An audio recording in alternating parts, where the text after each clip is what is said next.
Bapak Ibu Saudara pendengar yang kekasih di dalam Tuhan, kembali bersama saya Pendeta Peter Tauran dalam program Renungan Pagi di Radio Suara Kemenangan. Kolose pasal 1 kita baca ayat yang ke-9 sampai ayatnya yang ke-14. Demikian firman Tuhan. Sebab sejak waktu kami mendengar, kami tidak berhenti-henti berdoa untuk kamu.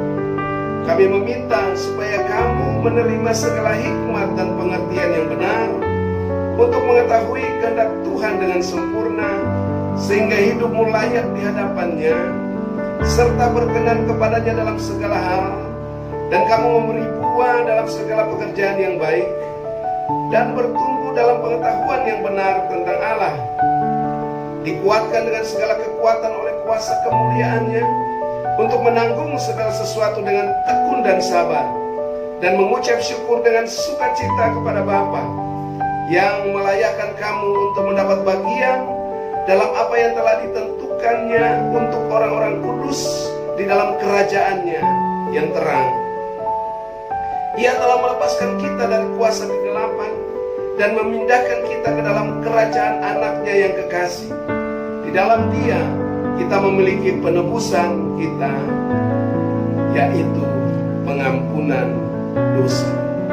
Bapak Ibu Saudara yang kekasih dalam Tuhan, bahwa untuk menjalani kehidupan yang berkemenangan, untuk memiliki kekuatan untuk menghadapi setiap tantangan-tantangan hidup, bahkan kita mampu beradaptasi, menyesuaikan diri dengan keadaan lingkungan, situasi, kondisi yang terjadi di sekitar kita, maka saudara tidak saja mempunyai iman yang kita bangun, mungkin saja saudara sudah melakukan aktivitas rohani kita, tetapi Alkitab katakan di sini kita membutuhkan roh hikmat dan wahyu untuk membuat kita mengenal akan Allah lebih lagi.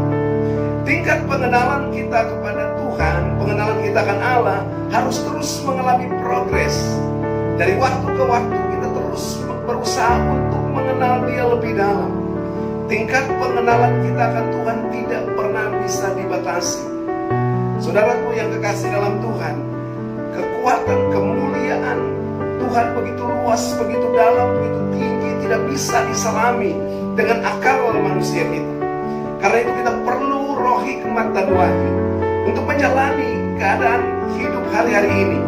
Kita tidak tahu apa yang akan terjadi, kita tidak tahu berapa lama kondisi ini masih terus berlangsung. Tapi kita harus tahu bahwa siapa yang menyertai kita, bahwa siapa yang ada bersama-sama dengan kita, dan siapa yang kita sembah, siapa yang kita percaya, itu yang harus kita ketahui. Sehingga keadaan boleh tidak seperti yang kita harapkan, situasi boleh seperti yang tidak kita inginkan, tetapi kalau kita percaya kepada siapa yang kita percaya, kita tahu siapa yang menyertai kita, kita mengikuti kehendak dan rencananya, maka saya percaya saudara tidak akan pernah menjadi lemah, saudara tidak akan pernah menjadi lelah, saudara tidak akan pernah menjadi lesu. Alkitab katakan orang-orang yang menanti-nantikan Tuhan, mereka akan mendapat kekuatan yang baru. Mereka seperti Raja Wali yang terbang dengan kekuatan sayapnya. Mereka berjalan dan tidak menjadi lelah. Mereka berlari dan tidak menjadi lesu. Itu firman Tuhan. Kalau kita menanti-nantikan Dia, kalau kita terus berusaha dalam tingkat pengenalan kita akan Tuhan, pada posisi, pada porsi yang lebih tinggi, maka saudara dan saya tidak akan pernah lemah, tidak akan mungkin dikalahkan, tidak akan mungkin putus asa, dan iman kita yang sudah kita miliki semakin kokoh. Bapak Ibu Saudara yang kekasih dalam Tuhan, setiap orang ketika mendengarkan firman lewat Injil kebenaran yang diberitakan, maka dia memiliki iman. Ketika orang menerima Yesus menjadi Tuhan dan Juru Selamat pribadinya, maka dia memiliki anugerah keselamatan. Anugerah keselamatan itu adalah bagian daripada totalitas keselamatan kita, hidup kekal yang Tuhan sediakan. Tetapi anugerah yang diberikan pada kita untuk kita mengusahakannya. Ada bagian yang disebut dengan kedaulatan Tuhan, tetapi ada bagian di mana kita harus memberi respon. Karena Tuhan menciptakan kita dengan suatu yang namanya free will atau kehendak bebas. Kehendak bebas akan menentukan kita apakah kita mau mengikuti Tuhan atau tidak. Tuhan selalu berdaulat atas kehidupan kita, tetapi membutuhkan ada keputusan kita, membutuhkan ada suatu respon yang positif dari kita untuk meresponi setiap panggilan yang telah Tuhan nyatakan di dalam kita. Bapak Ibu Saudara yang kekasih dalam Tuhan, Paulus berkata di dalam ayat yang ke-9 dari Efesus pasal 1, sebab itu sejak waktu kami mendengarnya, ini Epafras menyampaikan semua hal ihwal tentang jemaat, tentang kasih mereka dan iman mereka kepada Tuhan, yaitu jemaat di Kolose. Ketika Paulus mendengar apa yang disampaikan oleh hamba Tuhan, seorang pelayan Tuhan yang ditempatkan di jemaat di Efesus, yaitu Epafras, maka ini yang Paulus sampaikan. Sebab itu sejak waktu kami mendengarnya, kami tidak berhenti-henti berdoa untuk kamu. Saudara, kata tidak berhenti-henti artinya itu secara kontinuitas. Setiap kali dalam doanya Paulus selalu mengingat mereka, selalu mendoakan mereka, selalu mengharapkan Tuhan memberkati mereka. Dan apa yang diminta oleh Paulus bukan sekedar untuk memenuhi kebutuhan mereka secara jasmani, bukan untuk buat mereka memiliki posisi-posisi tertentu, bukan untuk membuat mereka hidup bahagia dengan segala materi duniawi ini.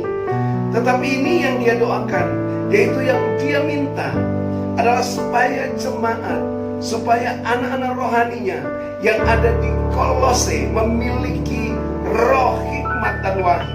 Ketika mereka menerima roh hikmat dan wahyu, atau roh dan hikmat dan pengertian, roh hikmat dan pengertian yang benar. Untuk apa? Supaya mereka bisa mengetahui kehendak Allah, apa yang baik, yang berkenan kepada Allah, dan yang sempurna. Nah, Bapak Ibu Saudara yang kekasih dalam Tuhan, seringkali kita memiliki iman, kita memiliki kepercayaan yang kokoh di dalam Tuhan. Tetapi kalau kita tidak mengerti kehendak Allah, kalau kita tidak mengerti rencananya, kalau kita tidak mengerti tentang tujuan Tuhan menghendaki kita ada di muka bumi ini, maka kita tidak akan pernah bisa berjalan sesuai dengan kehendak dan rencana Tuhan. Saudara boleh melakukan banyak hal, saudara boleh sibuk dengan segala macam aktivitas pelayanan, tapi kalau saudara tidak mengerti rencana Tuhan dan kehendak Tuhan, bahkan dikatakan yang sempurna di dalam hidup ini, maka sesungguhnya kita tidak layak, kita tidak berkenan, dan bahkan ekstrim kita mungkin tidak akan bisa memberi buah. Pekerjaan-pekerjaan kita bukan pekerjaan baik.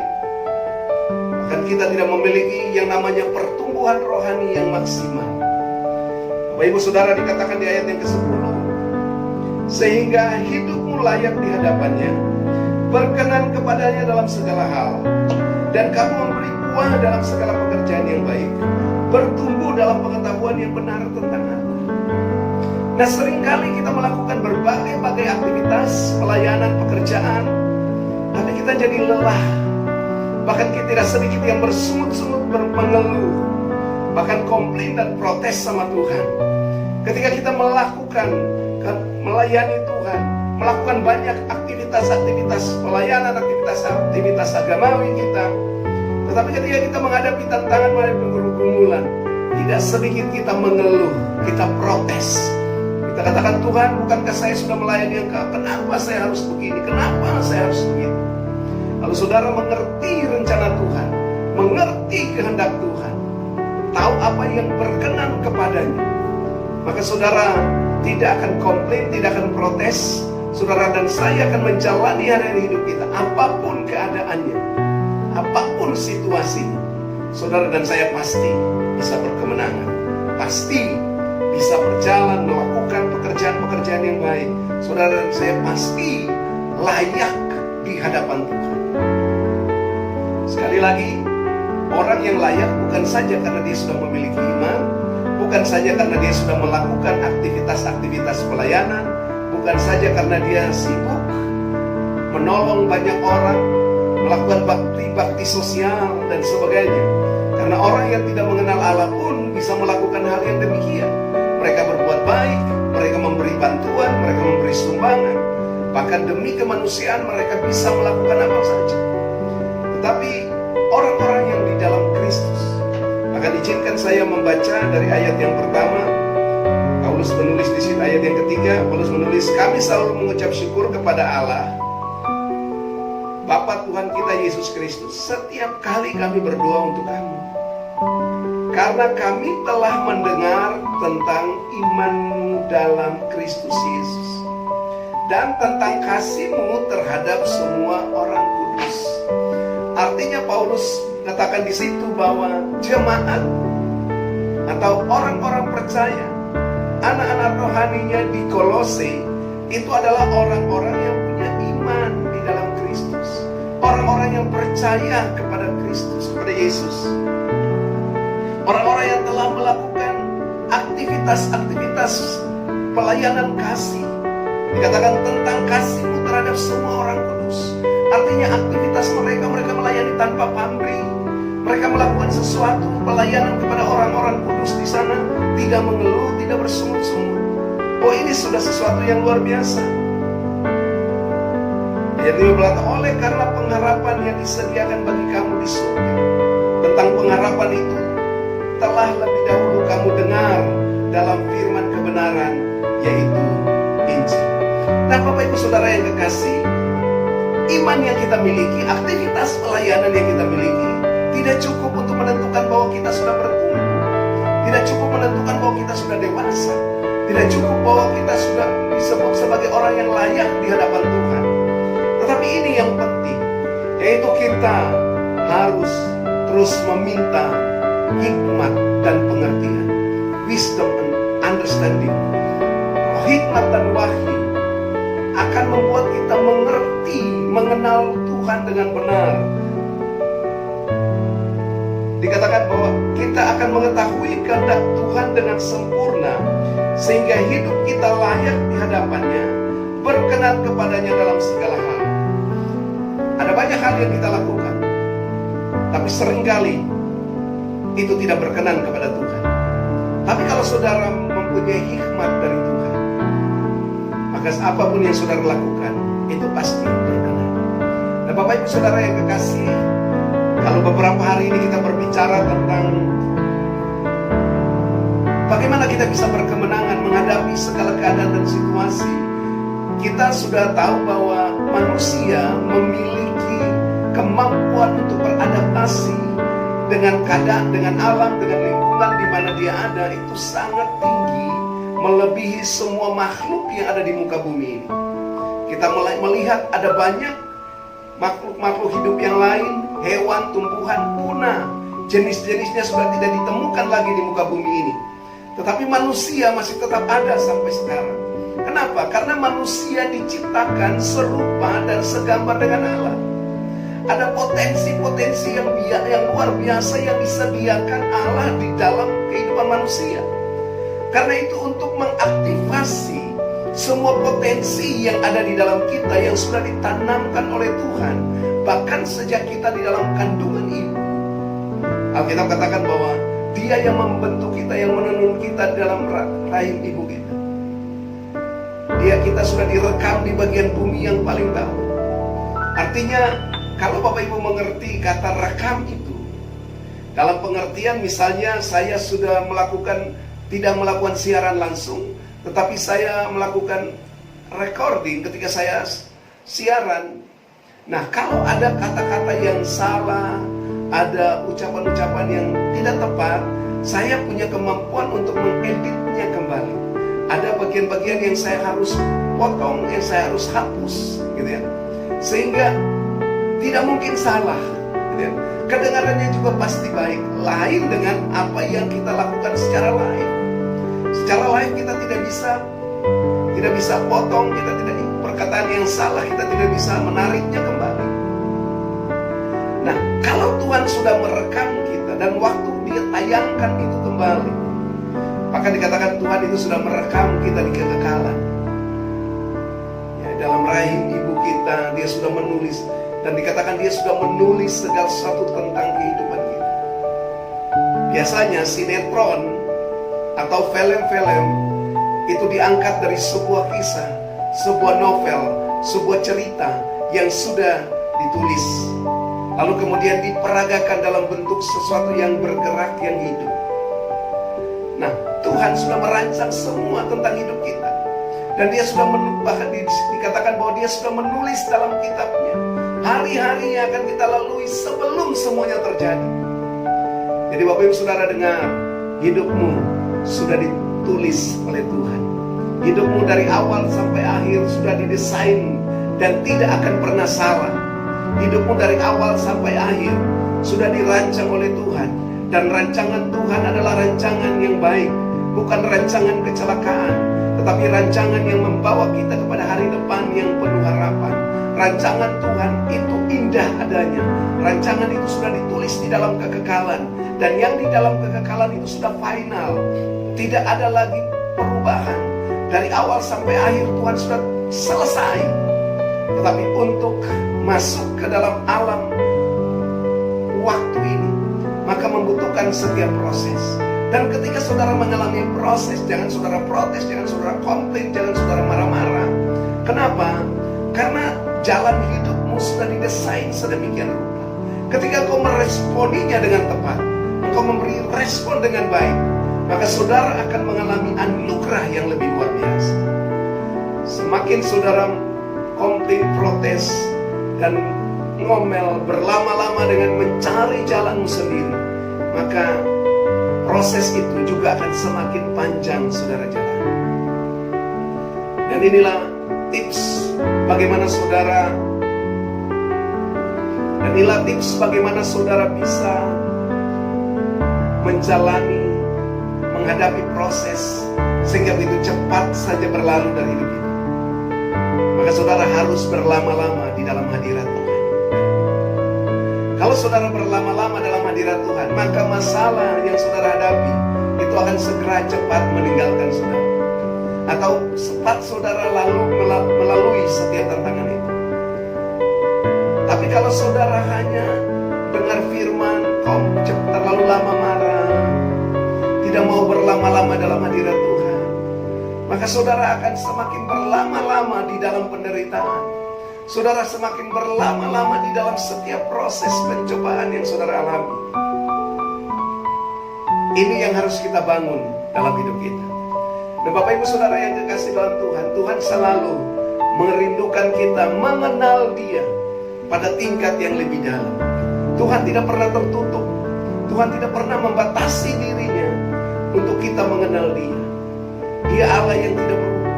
Dia maha hadir di mana saja Dia ada. Tetapi bagaimana supaya kita bisa menyentuh Dia? Saudara dan saya harus masuk di dalam ruang dan waktunya Tuhan. Atau dengan kata lain, kita harus masuk di dalam alamnya Tuhan. Sebab alam kita berbeda dengan alamnya Tuhan. Alamnya Tuhan itulah hadiratnya Tuhan. Sejak kapan saudara masuk dalam hadirat Tuhan itu? Waktu saudara mendengar, bercerita, dan berbicara tentang Tuhan, maka saudara sedang bergeser masuk di dalam alamnya Tuhan. Alkitab berkata di dalam Roma pasal 8 ayat 5, barang siapa hidup dari daging, dia memikirkan yang dari daging. Dan barang siapa yang hidup oleh roh, dia memikirkan hal-hal yang dari roh. Kita bisa hidup di alam yang lahiriah ini, tergantung dari cara berpikir kita. Kita juga bisa hidup di alam rohania, itu tergantung dari cara berpikir kita. Kalau yang saudara pikirkan adalah hal-hal rohani, maka sebenarnya saudara sedang ada di alam roh itu. Demikian kalau saudara memikirkan hal-hal yang dari daging, maka saudara hidup dari daging. Saudara dan saya hidup di dalam alam lahiriah ini. Memang kita ada hidup di alam lahiriah ini, dan sudah terbiasa, tidak perlu diajar, kita sudah akan bisa melakukan apa saja.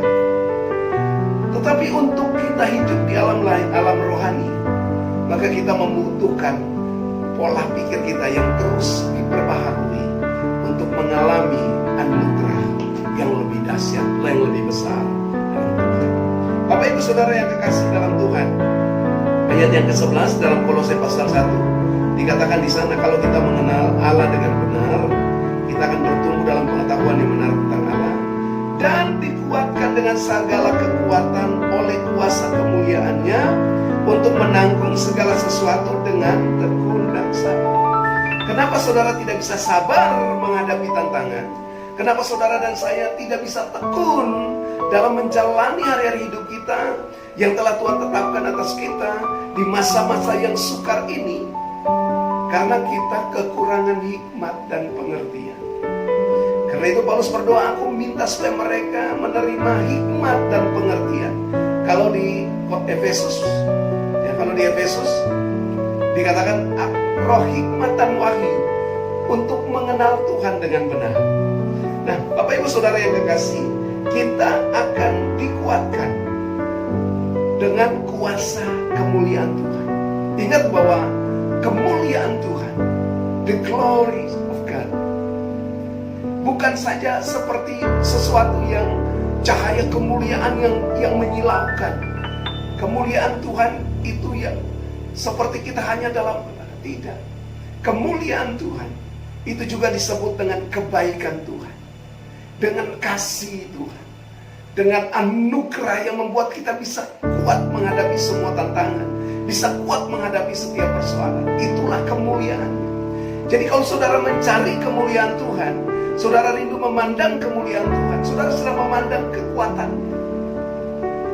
Kekuatan yang juga dilimpahkan kepada kita, sehingga kita mampu untuk menjalani segala persoalan masalah kita. Dan setiap tantangan yang datang, setiap persoalan yang datang, kita mampu menanggungnya, kita mampu menghandle-nya, kita dapat menyelesaikannya. Bukan dengan kekuatan kita, tetapi dengan kekuatan kemuliaan-Nya. Semakin saudara mengenal Tuhan, mengenal kemuliaan-Nya, itu adalah kekuatan yang luar biasa. Tadi saya sudah singgung di Yesaya 41 ayat 31, dia katakan tadi bahwa orang-orang yang menantikan Tuhan akan mendapat kekuatan baru. Mereka berlari dan tidak menjadi lelah. Mereka berjalan dan tidak menjadi lesu. Mereka seperti Raja Wali yang terbang dengan kekuatan sayapnya. Adalah mereka yang selalu ada dalam lingkup hadirat-Nya. Orang yang menanti-nantikan Tuhan, mereka kenapa memiliki kekuatan baru? Karena mereka terus dilingkupi dengan kemuliaan. Kemuliaan Tuhan adalah kekuatan-Nya untuk melingkupi kita, sehingga sekalipun kita tidak tantangan, persoalan berat, kita tidak bisa menjadi lelah, kita tidak bisa menjadi lemah, karena kita dalam lingkup hadirat Tuhan. Karena itu Bapak Ibu Saudara yang kekasih, dalam keadaan seperti ini, apa yang harus kita lakukan? Saudara dan saya harus tetap ada di dalam realita hadirat, dalam lingkup hadirat. Itu yang disebut dengan tempat peristirahatannya. Yesus berkata, marilah kepadaku ya kamu yang letih lesu dan berbeban berat, aku akan memberikan kelegaan kepadamu. Kelegaan yang kita terima adalah kalau kita juga menerima kemuliaan ya Tuhan. Selanjutnya dikatakan bahwa kita hanya bisa tekun dan kita bisa sabar menanggung dan mengalami segala dalam menghadapi semua tantangan kita kalau kita memiliki hikmat dan pengertian. Ayat 12 berkata, dan mengucap syukur dengan sukacita kepada Bapa yang melayakkan kamu untuk mendapat bagian dalam apa yang ditentukannya untuk orang-orang kudus di dalam kerajaan terang. Saudara yang kekasih dalam Tuhan, ada bagian yang sudah ditentukan bagi kita. Dan kalau kita menjadi lemah, kita tidak akan bisa menerima bagian itu. Bagian yang sudah disediakan bagi kita dalam kerajaan terang-Nya. Tuhan sudah memindahkan kita. Makanya 13 berkata, Ia telah melepaskan kita dari kuasa kegelapan dan memindahkan kita ke dalam kerajaan anak-Nya yang kekasih. Waktu saudara percaya kepada Kristus, saudara dengar, waktu kita menjadi ciptaan baru dalam Kristus, waktu saudara percaya kepadanya, menerima Dia menjadi Tuhan dan Juru Selamat pribadimu, maka engkau sudah dipindahkan dari kegelapan kepada hidup yang kekal. Dikatakan dari kuasa kegelapan memindahkan ke dalam kerajaan anak. Jadi kita tidak lagi dalam dikontrol dalam kendali kuasa-kuasa kegelapan. Saya heran kalau sampai sekarang saudara sudah percaya Kristus, tapi saudara masih dikontrol, dikendalikan oleh kuasa-kuasa kegelapan. Maka sesungguhnya kita sedang tidak menikmati kerajaan anaknya yang kekasih. Harusnya hidup sebagai anak-anak kerajaan adalah hidup yang penuh damai sejahtera dan sukacita. Nah, mari kita bangun kesadaran bahwa kita adalah sudah berpindah dari kerajaan kegelapan ke dalam kerajaan anaknya yang kekasih. Sekalipun kita masih di dunia ini, kita bisa menikmati fasilitas-fasilitas kerajaan yang Tuhan sudah sediakan bagi kita. Kerajaan surga bukan soal nanti waktu mati, tapi kerajaan surga harus saudara nikmati selama saudara ada di bumi ini. Karena itu salah satu doa yang Yesus ajarkan kepada kita. Dalam Matius pasal 6 ayat 9 katakan bahwa Bapa kami di surga, dikuduskan namamu, datanglah kerajaanmu, jadilah kehendakmu di bumi seperti di surga. Jadi saudara bisa menikmati kerajaan surga di bumi ini, kerajaan Allah yang di bumi ini. Apa yang dialami